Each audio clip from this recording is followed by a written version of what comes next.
Hello বন্ধুরা, তোমরা সবাই কেমন আছো? অনেকদিন পরে একটি ছোট্ট মিনি ভ্লগ নিয়ে চলে এসেছি আমরা। আজকে আমরা রায়গঞ্জে দিদি শ্বশুর বাড়িতে চলে এসেছি। তো তোমাদের কার কার রায়গঞ্জে বাড়ি তো আমাকে কমেন্টে জানাবে। তো তোমাদের সাথে গল্প করতে করতে আমি, বুনু আর দাদাভাই চলে এসেছি দেবপুরীতে, যেটা রায়গঞ্জের অতি পুরনো আর ঐতিহ্যময় একটি মন্দির। তো জুতো খুলে আমরা মন্দিরে প্রবেশ করলাম। মন্দিরটা দেখো, খুব সুন্দর। উপর থেকে এই ভিডিওটা করা। মন্দিরটা খুব সুন্দর লাগছে। আর লোকজন আজকে একটু কমই ছিল, হয়তো পরে হবে।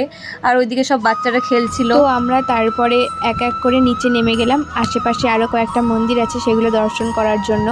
আর দেখো এখানে খুব সুন্দর অনেকগুলো মাছ আছে, যেগুলো আমাদের জানা ছিল না, নয়তো বা খাবার নিয়ে আসতাম। অনেকগুলো মাছ এখানে হয়তো বা ঠিকমতো দেখা যাচ্ছে না বা আমি দেখাতে পারিনি।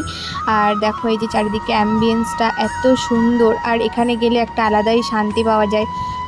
তারপরে আমরা এক এক করে সব মন্দিরগুলো দর্শন করলাম। প্রথমে গণেশ ঠাকুরের মন্দির ছিল, সেটা দেখলাম। তারপরে এই যে ব্রহ্মা মন্দির, সেটা দেখলাম। আর এখানে একটা অদ্ভুত জিনিস দেখলাম, যে প্রত্যেকটা মন্দিরের সামনে একটা করে শিবলিঙ্গ আছে। আর এই তো মাছ দেখতেই ব্যস্ত। তো তারপরে আমরা চলে আসলাম এই সাইডটায়। এখানে একটা কালী মায়ের মন্দির আছে। তারপরে একটু ফটোশ্যুট সিজন চলছিল, এখানে বাচ্চাগুলো খেলছিল। তারপর আমরা মন্দির থেকে বেরিয়ে আসলাম।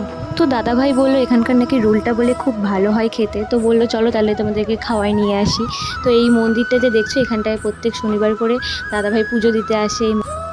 তারপর দাদাভাই আমাদের দুইজনের জন্য রোল এনে দিল। তো আমরা রোলটা খেয়ে দিয়ে বেরোয় পড়েছিলাম। তারপর আমরা বাড়ির উদ্দেশ্যে বেরিয়ে গেলাম। আজকের মতো ভিডিওটি এখানেই শেষ। দেখা হচ্ছে পরের ভিডিওতে। টাটা।